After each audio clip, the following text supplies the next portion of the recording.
सभी विद्यार्थियों का ए टू जेड स्टडी क्लासेज के इस यूट्यूब चैनल पे स्वागत है। मैं शिव घेदर आपके सामने स्पेशल राजस्थान पुलिस पटवार रीट और स्टेनोग्राफर के जो एग्ज़ाम होने वाले हैं, क्योंकि राजस्थान के अंदर अगले 6 महीने में खूब सारे एग्ज़ाम होंगे, उसके लिए आपके सामने प्रस्तुत हुआ हूँ स्पेशल राजस्थान हिस्ट्री के टॉपिक लेकर। इससे पहले मैंने आपको एक वीडियो दिया था, पीटेट एग्ज़ाम के लिए एक मैराथन क्लास दी थी, जो एक ऊपर से कह सकते हैं राजस्थान हिस्ट्री करवाई थी। आज हम बात करेंगे राजस्थान इतिहास का एक बड़ा चैप्टर और एक मुख्य बिंदु के साथ धीरे धीरे मैराथन क्लास के साथ हमारी क्लास शुरू हो गई। तो सभी विद्यार्थी वीडियो को लाइक करोगे, शेयर करोगे और चैनल पे नए हैं तो आप सब्सक्राइब कर लेना और इसके पास लगे बेल आइकन के घंटे को दबा लेना, ताकि शेड्यूल के अनुसार हमारी ज्योग्राफी, हिस्ट्री, रीजनिंग, मैथ सब कंप्यूटर की क्लासें उपलब्ध हो रही है लगातार। तो आपका जुनून होना चाहिए, आप दृढ़ संकल्प होकर तैयारी किए जाएं और हमें सपोर्ट कीजिए ताकि हम बढ़ते जाएं, कारवां हमारा चलता जाएगा, इकट्ठे हम होते जाएंगे और एक दिन निश्चित रूप से हम सफलता प्राप्त करेंगे। तो हम बात करेंगे राजस्थान हिस्ट्री यानी राजस्थान इतिहास की बात आज से हम करने जा रहे हैं। राजस्थान इतिहास, राजस्थान का इतिहास सबसे पहले तो ये बड़ी बात होती है कि राजस्थान के इतिहास में टॉपिक कौन कौन से होते हैं। राजस्थान में इतिहास का जितना भी पोर्शन है, क्योंकि आपको पता है राजस्थान जीके का जो टॉपिक है वो लगभग 30 से 40 टॉपिक है। कुछ ज्योग्राफी के हैं, कुछ कल्चर के हैं, कुछ हिस्ट्री के हैं, कुछ पॉलिटिकल के हैं। तो ज्योग्राफी आपकी क्लास चल रही है, यहाँ मैंने स्टार्ट किया है राजस्थान का इतिहास। कौन सा? राजस्थान का इतिहास शुरू किया है। और इतिहास में हमेशा गणना किसकी होती है? समय की गणना होती है। किसकी? समय की गणना होती है। एक तो ये ध्यान रखना, भूगोल में जैसे स्थिति भूमि की गणना होती है ना, क्षेत्र विशेष की, वैसे इतिहास में समय की गणना होती है। अब बात आती है हम किस किस के लिए पढ़ेंगे, तो रीट के लिए पढ़ेंगे। रीट फर्स्ट लेवल और सेकंड लेवल में भी कुछ है, फर्स्ट में हालांकि नहीं है कुछ, लेकिन सेकंड में है, क्योंकि रीट का एग्जाम होगा जनवरी फरवरी में क्लियर है। राजस्थान पुलिस, राजस्थान पुलिस, और ये राजस्थान पुलिस का एग्जाम कब होगा? 6, 7, 8 नवंबर को फिक्स हो चुका है प्यारे विद्यार्थियों। 55 सीटों के लिए 17 लाख के आसपास फॉर्म हैं, यानी कह सकते हैं महाभारत से भी भयंकर युद्ध होने वाला है। महाभारत का तो भयंकर था ही था, कितना लंबा चला था, लेकिन उससे भी भयंकर है, ध्यान रखना। तीसरी बात, पटवारी, पटवार परीक्षा के लिए जिनको पटवारी बनना है उनका एग्जाम फरवरी मार्च 2021 में है। यह भी बहुत बड़ी कसमकस है, इसमें भी खूब सारे 10 से 12 लाख 15 लाख के आसपास फॉर्म अप्लाई हुए हैं और सीटें वही 4042 के आसपास। तो पूरा कह सकते हैं कि पूरी लगन मेहनत के साथ हम इस चैप्टर को पढ़ेंगे और आपको हमें आपका साथ चाहिए, क्योंकि आपकी मेहनत सबसे बड़ी बात है। पता नहीं किस्मत किसकी चमक जाए, लेकिन किस्मत किससे चमकती है? मेहनत करने से चमकती है, ठीक है। इसके अलावा अगर बात करें तो स्टेनोग्राफर का एग्जाम होने वाला है, अभी वैकेंसी आई हुई है। स्टेनोग्राफर, पटवार, राजस्थान पुलिस और रीट, और इसके अलावा अभी एसीएफ के एग्जाम तो शुरू हो चुके हैं। कृषि पर्यवेक्षक है, कोई लैब टेक्नीशियन है, बहुत सारे एग्जाम राजस्थान के अंदर होते हैं, कहीं 50 सीटें हैं, कहीं 100 200। तो सब के लिए Rajasthan history, Rajasthan geography, culture हम क्लियर करेंगे। राजस्थान इतिहास, और राजस्थान इतिहास में 50% कला संस्कृति को क्लियर करेंगे साथ साथ में, ठीक है। कोई दुर्ग आ गया, महल आ गया, कोई स्तंभ आ गया, कोई ग्रंथ आ गया, उनको साथ लेके चलेंगे। इन भर्तियों के लिए अब हम राजस्थान का इतिहास पढ़ेंगे। सारे तैयार हो, जल्दी से थंबनेल कर दो, वीडियो को शेयर कर दो अपने दोस्तों में। टेलीग्राम, व्हाट्सएप, फेसबुक, बहुत सारे ग्रुप है, उनमें शेयर किया करो। एक रोज एक बंदा जोड़ते हो आप, एक व्यक्ति, तो मान लो 200 देखते हो तो 400 हो जाते हैं सीधे देखिए, ठीक है। अब देखो राजस्थान इतिहास में टॉपिक कौन से पढ़ेंगे, राजस्थान इतिहास में टॉपिक कौन से पढ़ेंगे। सबसे बड़ी बात कि टॉपिक होते कौन कौन से। बहुत सारे विद्यार्थी मुझसे पूछ रखते हैं सिलेबस क्या है सर, इतिहास में कौन कौन से टॉपिक पढ़ें। तो राजस्थान में इतिहास में आप सबसे पहले पढ़ोगे राजपूत वंश। राजपूत वंश का मतलब क्या हुआ, इसमें कौन कौन से आते हैं अभी आपको बताऊंगा मैं। इसमें आते हैं, देखो, मेवाड़, मेवाड़ के गोहिल वंश पढ़ेंगे, मेवाड़ के गोहिल वंश, मारवाड़ के राठौड़ वंश, मारवाड़ के राठौड़ वंश। मैं आपको बता रहा हूं कि राजस्थान हिस्ट्री में पढ़ना क्या क्या है। नंबर 3 बीकानेर के राठौड़, ठीक है, मारवाड़ की एक शाखा निकली थी ना। जो पढ़ना है, जहां से एग्जाम में क्वेश्चन आता है और आप मेरी हिस्ट्री पढ़ लोगे तो शायद ही राजस्थान हिस्ट्री का क्वेश्चन आपका गलत होगा। कोई अपवाद हो जाए वो अलग बात है, एक भी क्वेश्चन गलत नहीं होगा। इसके बाद देखो 4 नंबर आमेर के कछवा वंश, आमेर कह लो, जयपुर कह लो, आमेर जयपुर के कछवा है वंश, इसके बारे में पूरा विवरण पढ़ेंगे अपने। 5 नंबर हाड़ौती के चौहान, हाड़ौती जानते हो ना, कोटा, बूंदी, बारां, झालावाड़, हाड़ौती के चौहान पढ़ेंगे। 6 नंबर पे हम क्या पढ़ेंगे, अजमेर या सांबर के चौहान पढ़ेंगे, अजमेर या सांबर के चौहान। फिर देखो 7 नंबर रणथंभौर के चौहान, रणथंभौर के चौहान। 8 नंबर देखिए जालोर के चौहान, जालोर के चौहान। 9वां पढ़ेंगे अपने बाटी वंश, बाटी और यादव वंश, ठीक है। और 10 नंबर पढ़ेंगे गुर्जर प्रतिहार वंश, गुर्जर प्रतिहार वंश। ये टॉपिक पढ़ेंगे अपने राजपूत वंश या राजपुताना में जो राजवंश है उनके बारे में। और हर टॉपिक से लगभग एग्जाम राजस्थान पुलिस ले लो, रीट के अंदर तो ये पैटर्न बहुत कम है, ठीक है, ऑथेंटिक है, जैसे महाराणा प्रताप है, राव चंद्र सेन है, वो चीजें हैं। तो इसमें रीट, पटवार, स्टेनोग्राफर, इन एग्जामों में ये क्वेश्चन आते ही आते हैं। राजपूत वंश, ठीक है, मेवाड़ के गोहिल, मारवाड़ के राठौड़ वंश, बीकानेर के राठौड़ वंश, आमेर या जयपुर के कछवा वंश, हाड़ौती के चौहान, अजमेर या सांबर के चौहान, रणथंभौर के चौहान, जालोर के चौहान, बाटी या यादव वंश और गुर्जर प्रतिहार वंश। 10 टॉपिक अकेले राजपूत वंश के हैं। 7वीं से 12वीं शताब्दी का काल क्या कहलाता है, राजपूत। ऑथेंटिक है, वैसे तो बहुत लंबा चला था, स्वर्ण काल ये कहलाता है। ये पढ़ेंगे हम राजपूत वंश में, ठीक है, जहां से एग्जाम में क्वेश्चन आता ही आता है। पहली बात तो ये समझ में आ गई।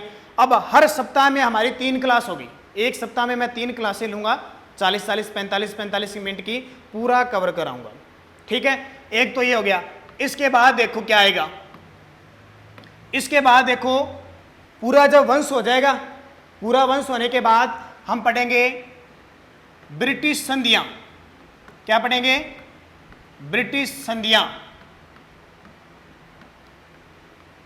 ब्रिटिश संधियां प्लस राजस्थान में मराठों का आगमन, राजस्थान में मराठों का आगमन, ये पढ़ेंगे। कैसे राजस्थान में आगमन होता है, किस वजह से होता है, और कैसे मराठों से दुखी होकर हमारे राजस्थान के राजपूत है वो ब्रिटिश राजपुताना से संधि करते हैं, ठीक है, उससे बात करेंगे।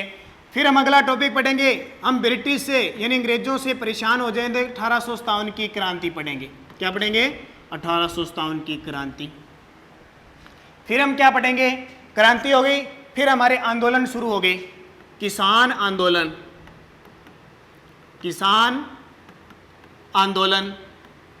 किसान आंदोलन में हम पढ़ेंगे जनजातीय आंदोलन, किसानों के और जनजातियों के भी हुई, जनजातीय आंदोलन पढ़ लिया। इसके बाद हम क्या पढ़ेंगे, किसान आंदोलन, जनजातीय आंदोलन। फिर पढ़ेंगे प्रजामंडल आंदोलन, प्रजामंडल, राजस्थान के प्रजामंडल पढ़ेंगे। फिर पढ़ेंगे क्रांतिकारी, क्या पढ़ेंगे, राजस्थान के जितने भी क्रांतिकारी है, क्रांतिकारियों में महिलाओं की भूमिका, महिला भूमिका का जो टॉपिक है, बहुत सारी महिलाएं उन्होंने भूमिका निभाई थी, ये पढ़ेंगे। फिर क्या पढ़ेंगे, क्रांतिकारी, महिला भूमिका। फिर हम पढ़ेंगे राजस्थान का एकीकरण, राजस्थान का एकीकरण। ये क्लियर हो गया। एक टॉपिक और पढ़ेंगे, वो है प्राचीन सभ्यता, प्राचीन सभ्यता। इतने टॉपिक हमारे राजस्थान हिस्ट्री में। समझ में आ गई? पूरा राजवंश, क्योंकि ज़्यादा तो राजवंश है, फिर ब्रिटिश संधियाँ और राजस्थान में मराठों का आगमन पढ़ेंगे, 1857 की क्रांति पढ़ेंगे, किसान आंदोलन और जनजाति आंदोलन पढ़ेंगे, प्रजामंडल पढ़ेंगे, क्रांतिकारी पढ़ेंगे, महिला भूमिका पढ़ेंगे, राजस्थान का एकीकरण पढ़ेंगे और प्राचीन सभ्यता पढ़ेंगे। तो सारे के सारे विद्यार्थी वीडियो को शेयर करोगे, लाइक करोगे, सपोर्ट करोगे, ताकि हमारी जो क्लासें आपको मिलती है वो सही रूप से मिलती रही। ठीक है, अब मैं स्टार्ट करूंगा सबसे पहले राजवंश से। ठीक है, राजवंश। देखो बात क्या आती है, सबसे पहले यह है नक्शा, किसका? राजस्थान का, जो 1 नवंबर 1956 को तैयार हो गया था। इसमें आपको करना क्या है, देखो राजस्थान, जब इंडियन हिस्ट्री पढ़ोगे ना आप, इंडियन हिस्ट्री में आपने एक शासक का नाम सुना होगा, हर्षवर्धन। नाम सुना होगा, हर्षवर्धन, नाम सुना है? वर्धन वंश का शासक था हर्षवर्धन, जो 606 से 647 ईस्वी तक कन्नौज का शासक होता है। किसका? कन्नौज। कन्नौज कहाँ पे है? उत्तर प्रदेश। इसके समय में हवेन शांग आया था, और ये आपने सारी बात दानवीरता के लिए प्रसिद्ध है। ये हर्षवर्धन 606 से 647 ईस्वी तक राज करता है कन्नौज पे, और उस समय उत्तरी भारत का सबसे मजबूत जो क्षेत्र होता है वो कन्नौज होता है।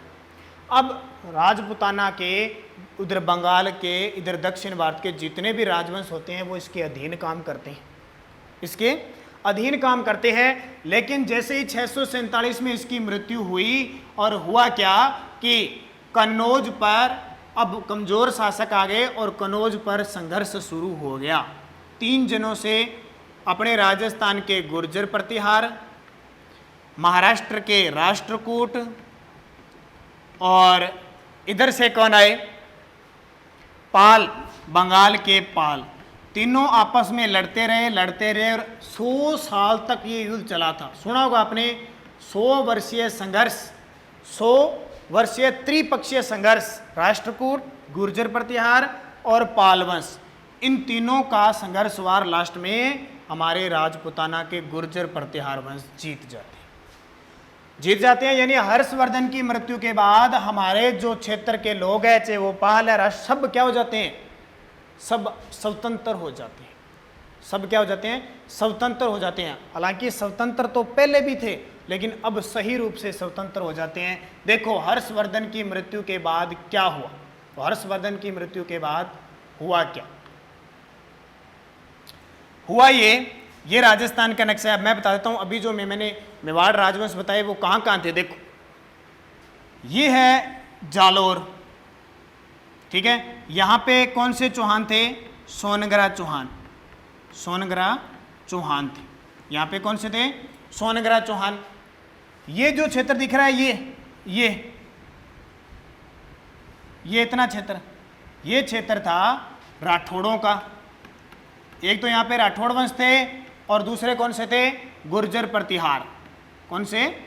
गुर्जर प्रतिहार। 2 वंश थे। अभी गुर्जर प्रतिहार की बात की। फिर देखो ये बीकानेर, तो बीकानेर में कौन से? राठौड़ वंश। ये भी हम पढ़ेंगे पूरी क्लियर, आपको बता रहा हूं। पहले कई बार एग्जाम में सीधा आता है, जैसे पिछली साल लाइब्रेरी में क्वेश्चन आया था, मालदेव कहाँ का शासक था? मारवाड़ का। फिर देखो ये जो क्षेत्र है जयपुर दौसा, यहाँ पे थे कछवा वंश। कौन थे? कछवाहा वंश, जिसकी पूरी डिटेल पढ़ेंगे हम। फिर ये हाड़ौती के चौहान, ये आगे आपके अजमेर के चौहान, ठीक है, अजमेर, और ये क्षेत्र है सांभर के चौहान, और ये सबसे प्राचीन रियासत इतनी बड़ी मेवाड़।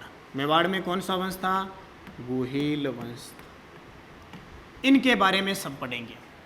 और एक ये सवाईमाधोपुर में रणथंभौर दुर्ग है, रणथंभौर के चौहान, ठीक है। ये सारी चीज़ें हम पढ़ेंगे। पहले मैंने आपको बताया किस किस क्षेत्र में ये वंश आता है। अब हम बात करते हैं एक एक वंश की, एक एक वंश में कैसे होता है। सबसे पहले हम चर्चा करेंगे कि राजपुताना यानी राजपूतों की उत्पत्ति कहाँ से हुई, राजपूतों की उत्पत्ति कहाँ से हुई। तो देखिए राजपूतों की उत्पत्ति,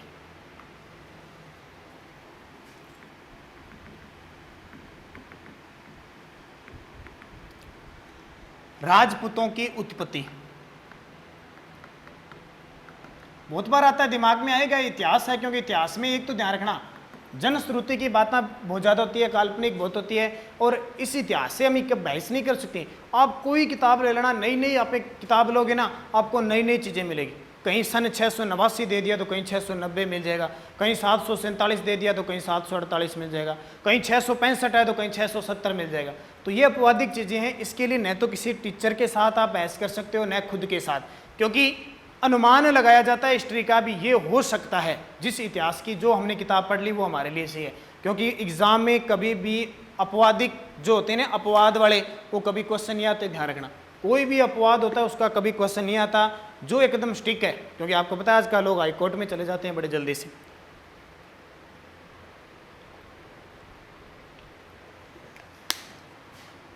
अब देखो राजपूतों की उत्पत्ति कहां से हुई, भी आए कहां से, हिस्ट्री पढ़ रहे हैं, राजपूत पढ़ रहे हैं, ये राजपूत आए कहां से, हमें इस बात का पता तो होना चाहिए भी राजपूत कहां से आए।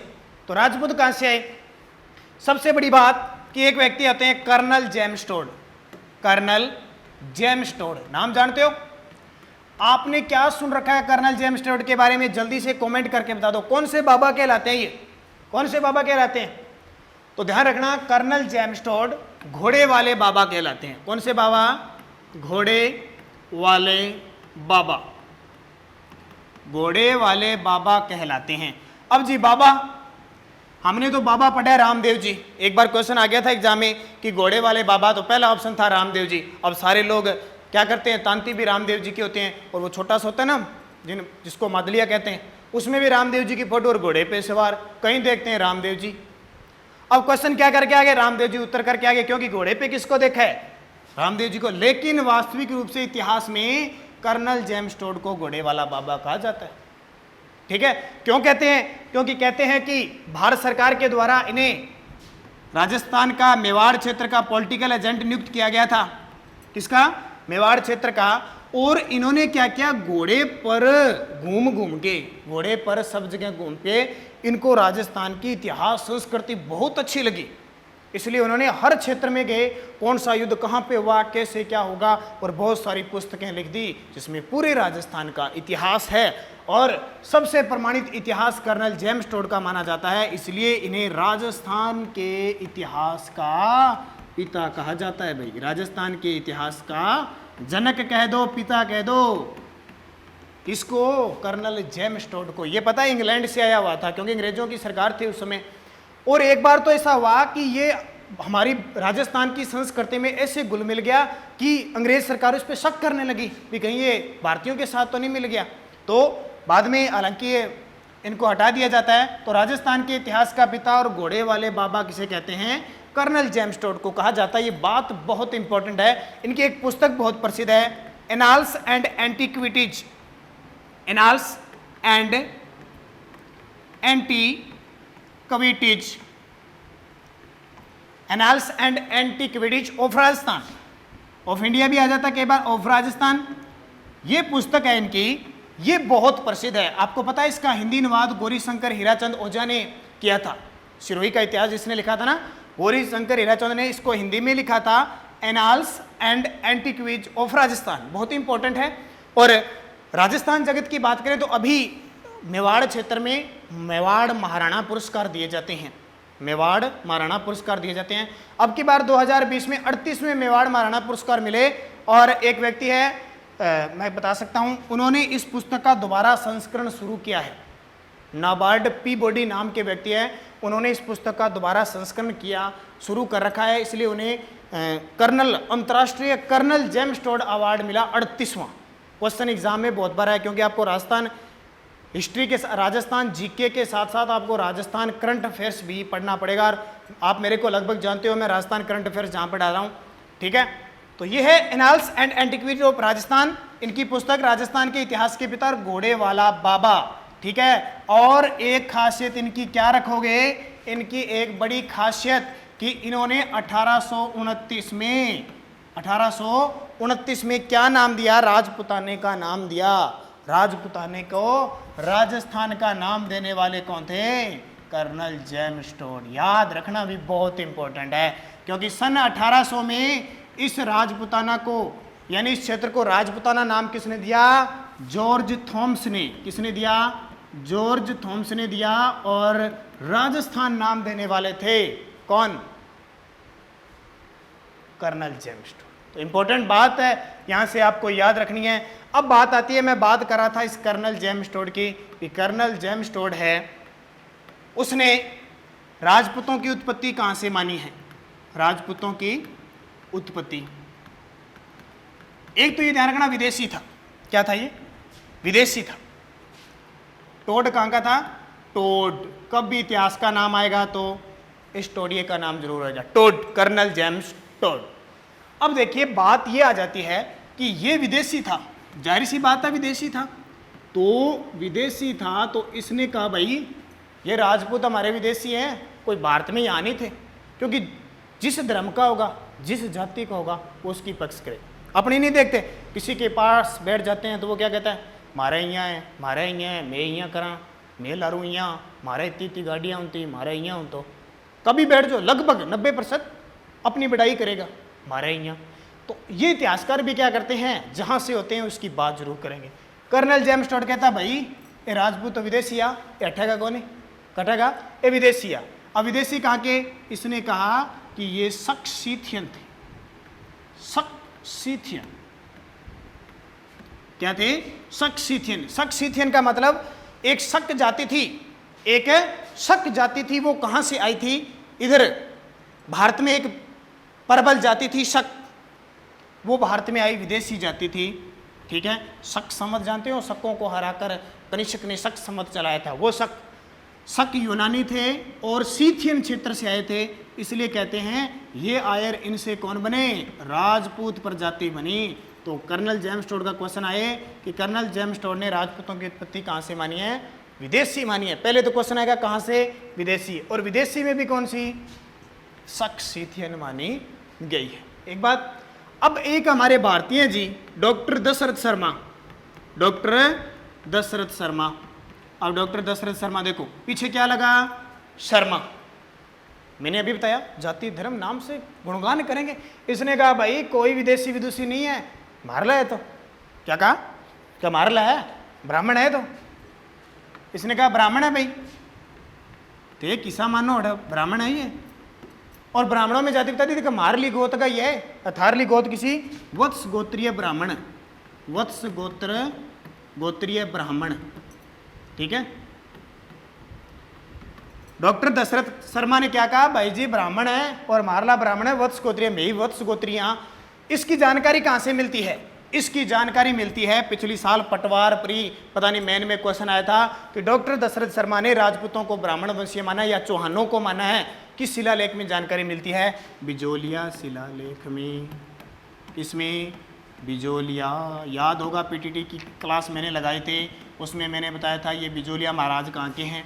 शिलालेख का मतलब क्या होता है, पत्थरों पे लिखा हो, पत्थरों पे लिखा हुआ शिलालेख हो गया। शिला, ठीक है, बड़ी सील होती है। आजकल आपने देखा ना, कोई विधायक आता है, सांसद आता है और एक छोटा सा काला सा पत्थर लगा के चला जाता है कि विधायक इसके द्वारा इसको समर्पित किया गया।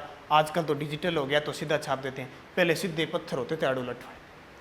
बिजोलिया शिलालेख बड़ी इंपॉर्टेंट बात है, कहाँ पे जी, भीलवाड़ा में है। नाम तो सुना है, भीलवाड़ा में है। और दूसरी बात, बिजोलिया शिलालेख के रचनाकार कौन है, गुणभद्र। कौन सा भद्र, गुणभद्र। इसने कब रचा, 1170 में रचा। अब एक और बात भाई, एक और बता देता हूँ, संस्कृत भाषा में लिखा है और इसकी जानकारी इससे चौहानों की मिलती है सबसे ज्यादा। किसकी मिलती है, चौहान। अब एक बात और, जब बिजोलिया शिलालेख लिखा गया था किसके शासन काल में लिखा गया था, ये क्वेश्चन 2018 के एग्जाम में आया हुआ है, तो ध्यान रखना, कमेंट कर दो अगर किसी को पता है तो। बिजोलिया शिलालेख अजमेर के किस चौहान शासक के समय लिखा गया था, जल्दी जल्दी बता दो फटाफट। और लाइक कर दिया क्या, जितने विद्यार्थी देखते हो उतने लाइक कर दिया करो, थारा लागे क्या है, कोई 5 रुपये कौन लागे थारा, सीधो थंबनेल वो अंगूठो नहीं पर दबा देगा और थंबनेल कर देगा, हाँ ठीक है। उससे फायदा ये होता है कि हमें पता है कि हमारी वीडियो को पसंद किया जा रहा है, भी थाना ना पसंद आए तो दूसरों अंगूठो दबा दो, पास एक और आ जा रहा है, पर दबा जरूर देख रो की न की कर देख रो, दबाने वाला काम जरूर करे। बिजोलिया शिलालेख संस्कृत भाषा में लिखा है, भीलवाड़ा में है, चौहानों की जानकारी देता है, गुणभद्र ने लिखा 1170 में। अब क्वेश्चन मेरा था, अजमेर का चौहान शासक था भाई साहब सोमेश्वर चौहान, पृथ्वीराज तृतीय का पिता सोमेश्वर चौहान ने बिजोलिया शिलालेख लिखा था। ठीक है, तो ये इंपॉर्टेंट बात है, रचा गया। इसके बाद देखो, ठीक है, अब बिजोलिया शिलालेख किसके काल में लिखा, सोमेश्वर चौहान के काल में। ये बात कौन कह रहा है, डॉक्टर दशरथ शर्मा जी। भाई जी ब्राह्मण है, भी ब्राह्मण में ही हूं, ठीक है भाई, मान लिया थारी बात, जच्चा है थारा। अब आती है बात, दशरथ शर्मा हो गए, टोड जी हो गए। अब नया ही आ गया, एक वी.एस. स्मिथ है। कौन से स्मिथ है, वी.एस. स्मिथ। वो कहा भाई जी लड़ो ना। वी.एस. स्मिथ क्या कहता है, लड़ो ना भाई जी, लड़े की कौन बटनो, बट्टे ही कौन की। इसने कहा मिश्रित है, सारी इकट्ठी होगी एक जगह ही आ गई, मिश्रित जाति। इसने क्या कहा, मिश्रित जाति है भाई, सारी आ गई, वहाँ राजपूतान मिला ली, ब्राह्मण ने मिला ली, सारा ने मिला के क्या सारा ही आ गया। कौन कहता है, मिश्रित जाति को कौन कहता है। तो इसने मिश्रित जाति का सबको मिला दिया, और ये कहता है हूण ही आ गया सागे, हूणों की संतान भी इसने बताया, ध्यान रखना। वी स्मिथ ने इनको क्या बताया है, हूणों की संतान भी बताया है। अब तीसरा और नयो आ गया, जिसका सबसे ज्यादा प्रमाण माना जाता है, सबसे ज्यादा एग्जाम में क्वेश्चन आता है, वो है पृथ्वीराज चौहान। नाम सुना पृथ्वीराज चौहान, बहुत सुने पृथ्वीराज चौहान, वो नाम मानते ही थारा दिमाग में क्या आवेगी, क्या सी, पृथ्वीराज चौहान तृतीय, शिवगीता आवेगी। प्रेम कहानी तो बड़ी सुनी। हम बात करेंगे जब हिस्ट्री पढ़ेंगे ना, तो आधी बागड़ी जो हमारी भाषा है जिसे हम बोलते हैं, और आधी हिंदी में बात करेंगे, खूब सारा आनंद लेंगे। पूरा हिस्ट्री में ऐसे उंगलियों पर हट जाएगा, जब भी नाम आएगा किसी शासक का तो दिमाग में आ जाएगा सीधा। पृथ्वीराज चौहान तृतीय का मित्र और दरबारी कवि कौन है, चंद्र बरदाई भाई जी। कौन सा बरदाई, चंद्र बरदाई, बड़ा जबरदस्त नाम है। 1148 में लाहौर में इसका जन्म हुआ था, और बेली किसका बन गया, पृथ्वीराज चौहान। इसने एक लिख दिया, क्या लिख दिया, ग्रंथ लिख दिया, पृथ्वीराज रासो। ठीक है, पहले वाले ग्रंथ लिखते थे, ऐसे नहीं होते थे, इनको ऐसे भी 8वीं पास कर ली, 10वीं पास कर लिया, अपन BSTC करनी है, अपन पीटेट करनी है, अपन कांस्टेबल लागना है, पटवारी लागना है, कोई मतलब नहीं है, ग्रंथ लिख दो, लिखे रखो, बस ज्ञान है। पृथ्वीराज रासो ग्रंथ लिखा किसने, चंद्र बरदाई। इसने क्या कहा, इसने कहा कि राजपूत कहाँ से आए। इसने कहा माउंट आबू, नाम सुना है, राजस्थान की सबसे ज़्यादा वर्षा वाला स्थान माउंट आबू, सबसे ठंडा भी है वैसे सर्दियों के क्षेत्र में। देखिए माउंट आबू पर क्या आया, क्या कहा कि एक गुरु विशिष्ट थे, माउंट आबू पर गुरु विशिष्ट थे, और उन्होंने यज्ञ किया, यज्ञ किया। पहले क्या होते थे, ऋषि मुनि यज्ञ करते थे ना, जो राक्षस वगैरह ना, लोग राक्षस वगैरह जातियां आती थी और उनके यज्ञ में व्यवधान डालते थे। आपने रामायण महाभारत में देखा होगा तो राक्षस आते थे, एक में रामायण में आपने देखा होगा कि वो ऋषि मुनि क्या करते हैं, बहुत बड़ा यज्ञ करते हैं, राक्षस आते हैं और उनको क्या करते हैं, उनके यज्ञ में पानी वगैरह डाल के उनका नष्ट कर देते हैं, ऋषि मुनियों को मार देते थे। फिर राम लक्ष्मण जाते हैं, आपको बताया उनके साथ, तो वहाँ पे क्या इन सबको मार देते हैं। ये वही है, गुरु विशिष्ट यज्ञ करते थे, और वहाँ पे बहुत सारे लोग हैं, यानी कह सकते हैं निशाचर लोग, वो इनके यज्ञ को असफल करते थे। गुरु विशिष्ट को गुस्सा आ गया, थे यहाँ कौन मानो, रुक जाओ। गुरु विशिष्ट ने एक अलग ही नए मंत्र निकाले, ब्रह्मस्त्र, यज्ञ में अलग अलग हुआ है। गुरु विशिष्ट ने एक यज्ञ किया, क्या तो 4 जातियां आ जाओ, भी बार निकल जाओ, 4 जातियां आ गई यज्ञ से। 4 जातियां कौन कौन सी, सूत्र याद रखना आप, सूत्र क्या याद रखना है, बड़ा ही शानदार है सूत्र याद रखना, 505। कौन सा, 5 याद आवा कोई, 1 1 2 2 3 3 4 4 505 याद रखना है। 505 में गुरु विशिष्ट ने यज्ञ किया और उसे 4 जातियां उत्पन्न हुई। कितनी, 4 जातियां कह लो या वंश कह लो। आज तो मैं सिर्फ आपको बता रहा हूं राजपूतों की उत्पत्ति, सिर्फ मेरा ये सामान्य इतिहास है, सिर्फ मैंने शुरुआत करवाई है। भी समान क्या होता है इतिहास, राजपूत कहां से आए। कल से हम जालोर का चौहान पढ़ेंगे, पहला टॉपिक, फिर देखना अपना नजारे। जातियां वंश उत्पन्न हुआ, 505 उत्पन्न होगी, 505 प्रतिहार, पै से प्रतिहार, चो से चौहान, चो से चौहान, पा से परमार, पा से परमार, और च से चालुक्य, चालुक्य जिसको क्या कहते हैं, सोलंकी कहते हैं भाई, ध्यान रखो भाई साहब, याद रहे जी, याद हो गया, सोलंकी है ये, ध्यान रखना। पांचों पांच प्रतिहार, दो पेपर और दो चैपर है, बहुत बार एग्जाम में आता है। चंद्र बरदाई के अनुसार निम्न में से कौन सी जाति अग्निकुंड से नहीं उत्पन्न हुई, तो प्रतिहार, चौहान, परमार। एक बार गोहिले ऑप्शन में था, एक बार राठौड़ ऑप्शन में था, दोनों क्वेश्चन बहुत इंपॉर्टेंट। प्रतिहार, चौहान, परमार, चालुक्य या सोलंकी, पांचों पांच याद कर लिए थे, चार जातियां उत्पन्न हुई। अब देखो पृथ्वीराज चौहान के अनुसार चौहान जो राजपूत है उनकी उत्पत्ति कहां से हुई, अग्निकुंड से हुई। कौन से कुंड से, अग्निकुंड से, या अग्नि से हुई, इसका क्वेश्चन कैसे भी पूछा जा सकता है। समझ में आ गई बात, क्या क्या, कर्नल जेम्स टोड विदेशी, डॉक्टर दशरथ शर्मा किसको, ब्राह्मणों से, वी.एस. स्मिथ मिश्रित से, और भाजिया पड़ा पृथ्वीराज रासो में चंद्र बरदाई क्या कहते हैं कि अग्निकुंड से, भी अग्नि से उत्पन्न हुई। तो ये राजपूतों का इतिहास हो गया। अब देखो इसमें लगभग राजपूतों की 36 शाखाएं बताई गई है। कितनी, 36 शाखाएं। इतिहासकारों ने अलग अलग 36 शाखाएं बताई है इसकी, बहुत सारी। राजपूतों की जो शाखाएं थी ना वो 36 शाखाएं थी, बहुत होता है 36। तो ये हमारा सामान्य जानकारी हुई, ठीक है। इतिहास का पहला पार्ट हमारा सामान्य जानकारी के साथ शुरू हुआ। मैंने जितने आपको वंश बताए थे, दूसरे पार्ट में हम वंश शुरू करेंगे जालोर के चौहान। कल से हम क्या स्टार्ट करेंगे, यानी सप्ताह में तीन दिन क्लास होगी। तो चौहान के जो जालोर के चौहान है उनके बारे में बात करेंगे एकदम बढ़िया स्टैंडर्ड तरीके से, क्योंकि ये बोरिंग टॉपिक नहीं है। कई बच्चों को इतिहास बोरिंग लगती है, लेकिन अगर आप मेरी वीडियो सारी देखोगे तो आपको बोरिंग नहीं लगेगी, इंटरेस्ट आएगा, क्योंकि इंटरेस्टदार मनन से पढ़ोगे तो आपको मजे आए। तो ये पार्ट था, ठीक है। सामान्य जानकारी मैंने बताई, हो सकता है थोड़ा सा बोरिंग हो, लेकिन बोरिंग नहीं है, क्वेश्चन आपका बाहर नहीं जाएगा एक भी। तो वीडियो को शेयर करोगे, लाइक करोगे, ज़्यादा से ज़्यादा सपोर्ट करोगे, और अगर आप चैनल पे नए हैं तो आप इसको सब्सक्राइब जरूर करोगे, ताकि कोई भी वीडियो आए और बेल आइकन का घंटा दबाया करो ताकि आप तक उसका नोटिफिकेशन पहुंच जाए। तो ठीक है दोस्तों, धन्यवाद, जय हिंद, जय भारत।